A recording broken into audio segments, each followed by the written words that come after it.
if you've ever enjoyed a really great novel like Fahrenheit 451 or That Hideous Strength or anything by Tolkien, you've probably noticed that these great novels stand above the rest because of their excellent execution of theme.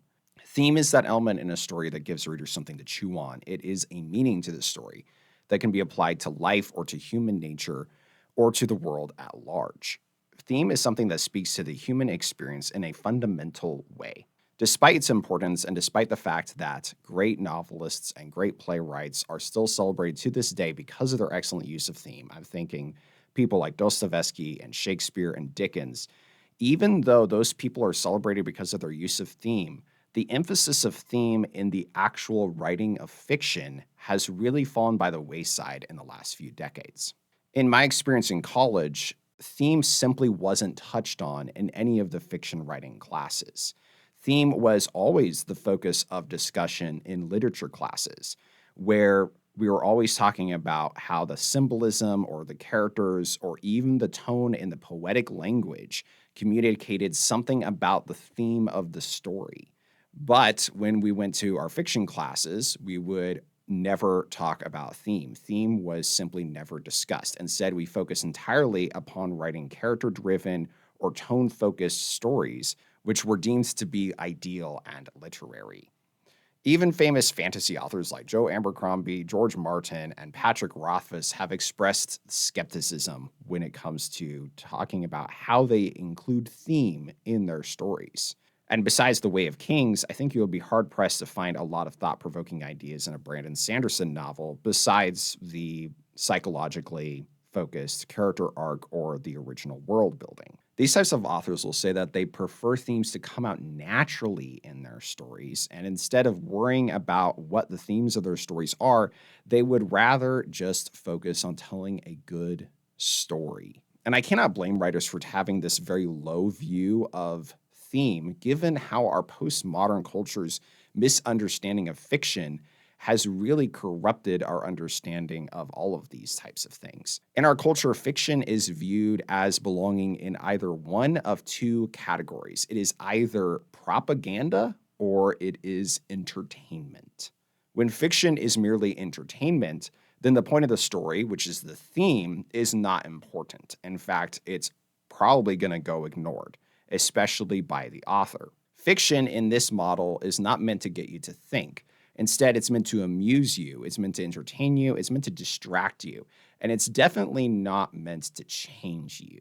Fiction is just the same as Saturday cartoons or pop music or reality TV. It doesn't actually mean anything, it's just a story. In this way of thinking, fiction is not meant to teach you anything, and it's not meant to help you develop your understanding on an important topic, and it's definitely not meant to help you understand what it means to be human. And as long as fiction is just entertainment, it is perfectly safe. But of course, within this understanding, fiction can also be a type of propaganda. This is where theme gets its bad rap and why so many writers today have left theme by the wayside. The fear is that by focusing on theme, they'll accidentally end up writing something that is preachy and one-sided and come across as extremely annoying, just a form of propaganda. The slew of Hollywood movies of the last decade just go to show how awful propaganda can be and how easy it is for writers to slip into writing something that is purely just about the message. The message. And not about actually putting forward something that is true and good and beautiful. Even lousy Christian movies like God's Not Dead will slip into becoming propaganda because the theme is the entire purpose of the story. They don't bother executing the story well. They don't bother having fully developed characters.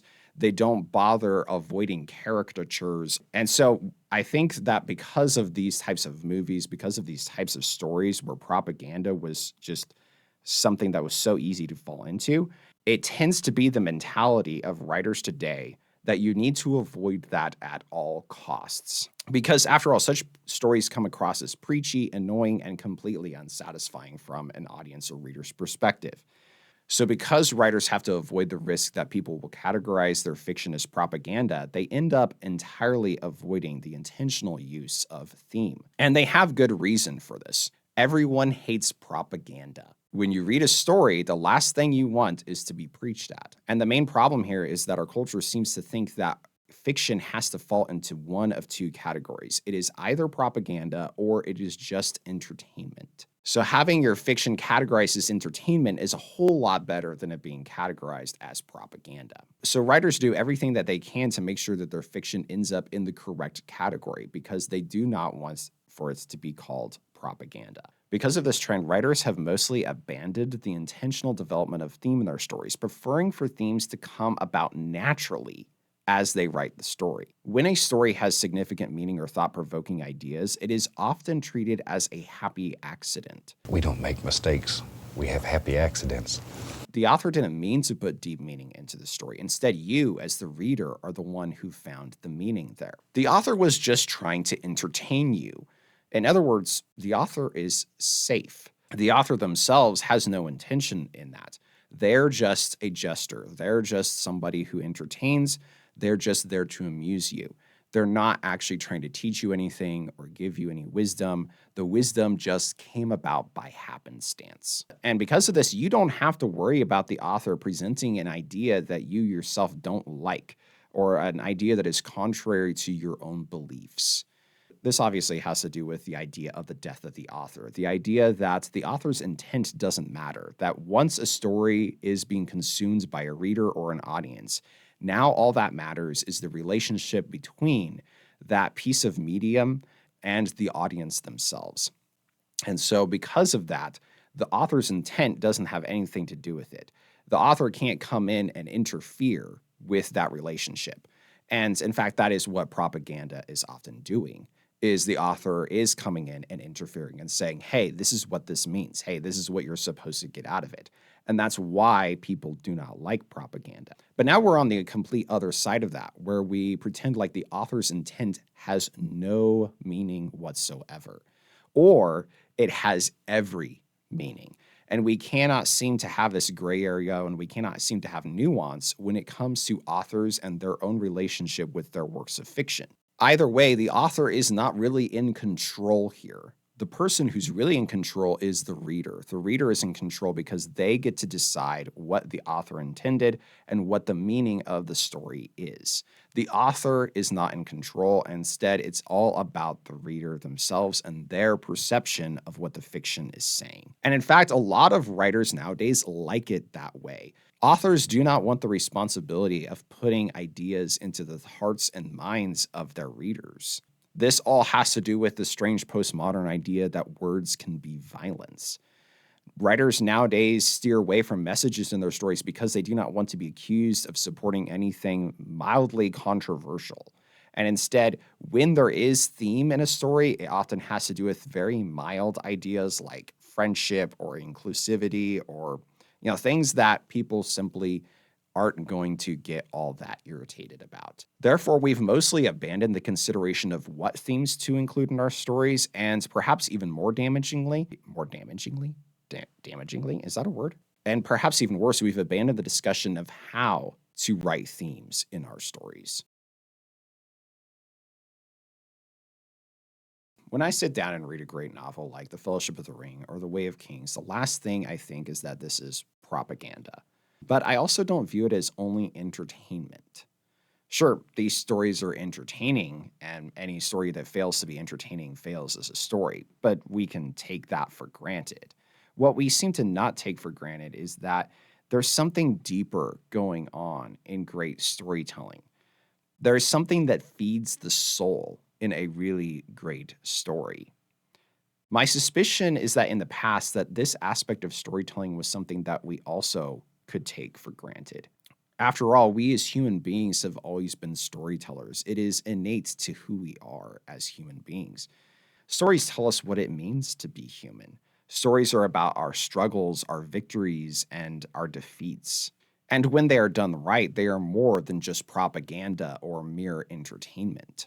Somehow we have lost that. Somehow in our postmodern era, we have come to view fiction as something that is purely frivolous or purely utilitarian. It's almost as if we've grown so cynical that we cannot view other people's creations with anything more than it either must entirely agree with me and therefore I'm fine with it being propaganda, or it has to be just entertainment so that it's safe enough and so that I don't end up exposing myself to ideas that might challenge the way that I already think. The problem is that there are stories that are just entertainment or just propaganda. Such stories do exist. And in fact, I don't have anything against such stories existing. The problem is that we cannot just keep lumping everything into those two categories. And after all, those are not the stories that have stood the test of time. The stories that have stood the test of time have not been propaganda, and they have not been just entertainment. Time-tested stories are ones where the theme is expressed in a beautiful way. The themes of such stories are able to shine a light on our minds and our souls, illuminating something that we are not able to articulate with just mere words. Fiction does not exist in just two strict categories of propaganda and entertainment. Instead, when we write fiction, we should be striving for something higher, something that really grasps at truth and goodness and beauty, and in turn helps our readers to do so as well. I believe this is what great fiction does. Great fiction changes us. It helps us develop into more curious and thoughtful people because when we read a great story, it informs us about what it means to be human. For many people, wisdom, courage, and sacrifice are meaningless ideas. They're just simply words that do not have any real satisfying substance to them unless they are realized in a story or unless they're realized in their real lives. But children need these types of stories most of all because, after all, how else are they going to experience it? And we all were once children at one point in time, and we all would rather learn about sacrifice through a story than having to go through it the first time in real life. Great stories are ones that feed people. We as people need great stories to touch our souls. So, how do we do this? How do we write fiction with intentionally developed themes? After all, there's still a great danger of writing something that's more like propaganda than actual artistic fiction. But we also don't want to write just mere entertainment. If that's all we're going for, then cartoons and pop music would suffice. And we don't need Tolkien, we don't need Dostoevsky, we don't need great pieces of fiction. And while I don't have a list of rules or a clear step-by-step how-to process, here are some general guidelines for how to write properly executed theme in your story. Guideline number one is that you need to have humility. You need to have humility as you develop your story and definitely as you develop your theme.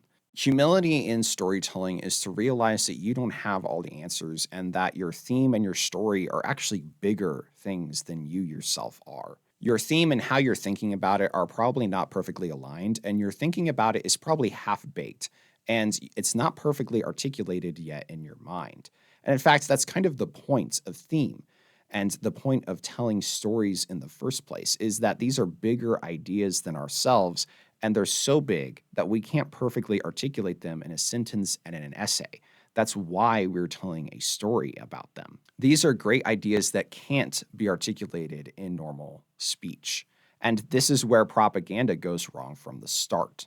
When someone writes propaganda, it's because they think that they already have the answer and they want to shoehorn their message into the story, whether that be a woke message or the belief that God exists. They're not coming to the story with humility and allowing the story itself to express the theme. Propaganda would rather deliver a dissertation about the theme rather than show the theme through the story. This is basic show don't tell, but at a larger scale. So to avoid writing propaganda, but also still having good developed themes in your story, you need to make two moves of humility. The first is to realize that you might be wrong about the truth. The second is to not preach at your audience, but instead to show the truth through the story. That first move is the same thing as embracing the discovery process of storytelling.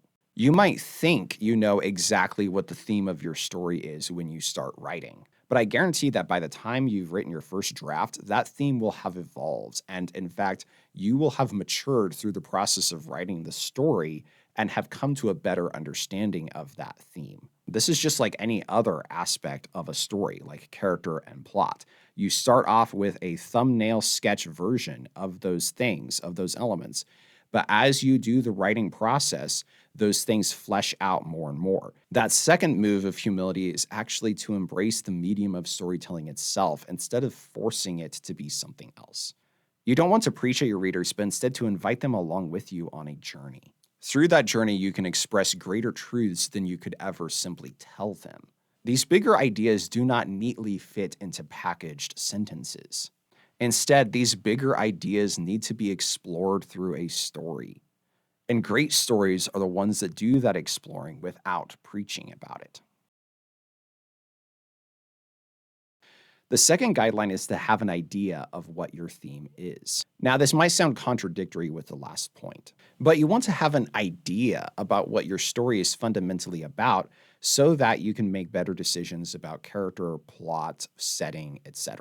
You need to have that sense of direction that is provided by a simple idea of a theme. Now, you need to couple this with the humility that I talked about earlier. That way you don't become preachy or overly dogmatic about what your story is saying. You need to keep that flexibility that humility provides and to remember that the story and the theme are bigger things than you are. But if you want your story to be one that feeds people's souls, you cannot be directionless as you design it. You want to know the basic ideas so that you can realize how the theme informs your character, plot, and tone choices as you go through the writing process. And I don't think it's even a bad thing to write down a basic thesis statement or a metaphor or something for your own sake so that you can have that at the front of your mind and realize, okay, this is what the story is about. This is what I'm trying to say. This is a reminder to yourself of what your story is about and what you're trying to get across in this story. Just remember that however you write that down, however you write down that thesis statement or that character statement or whatever it is, it's never going to be perfect. The articulation is never perfect, and it is subject to change. You are writing a story, not an essay, but it's still helpful when you're writing to know what your overall big idea is. The third guideline for developing the theme of your story is a very quick one. Keep it simple. The great themes that we want to express in stories tend to be very weighty ideas. There's a reason why these are things that are difficult to articulate. And because of that, you can't overload your story with too many big themes. You also don't want to confuse yourself about the theme of your story. Keep it simple because one big idea is enough. Your story doesn't need to tackle every big idea like love and war and despair and guilt and revenge. And in fact, by focusing on one of those things, you're probably going to brush on all of those things to a certain degree because all of these ideas end up being related, especially when you root it in a story. But you do want to keep something at the center, and from that center, these other things will be brushed on as well. Lastly, and this is the advice that all of those authors gave, all those postmodern authors, they gave this advice. It's to focus on telling a good story. And while I critiqued this attitude of postmodern writers earlier, and for their disregard for theme, I think that this is still good advice. I think they have it half right, and their intention is good. You do want to focus first on telling a good story. In other words, you cannot let your theme overtake the rest of your story. The story itself needs to be very good. The story itself needs to be executed well in the areas of character and plot and setting and all of those things. Characters need to feel like real people. You cannot just simply write caricatures that are stand-ins for real people or for people groups. And your settings need to have a grounded realism about them. Even in a fantasy or science fiction story, you should have some sort of grounded realism, meaning it is logically consistent within that system. Plots should be constructed in a logical way and yet also be surprising. And within all of these things, themes should be intertwined. But the theme itself should never stick out from the story. Again, the theme should be a big enough meaning and important enough that it's not possible for you to articulate it. And if you tried to, you would end up lessening it. It would not be the same meaning if you tried to articulate it with a simple sentence or with a dissertation. The whole point of writing great stories is to tell about these really great ideas, these ideas that cannot be expressed with regular human language. The theme should not be something that's told to the reader, but instead be expressed through the characters, through their struggles, and through their relationships. So those are my thoughts about theme, about why postmodern writing sucks nowadays, and how you, as a writer, can develop theme in your stories. If you like this video, go ahead and give it a like and maybe even subscribe. I am a tiny little channel, but I am planning on uploading more and more. So if you can support it, that would be really, really awesome. So thank you, God bless, and have an excellent day.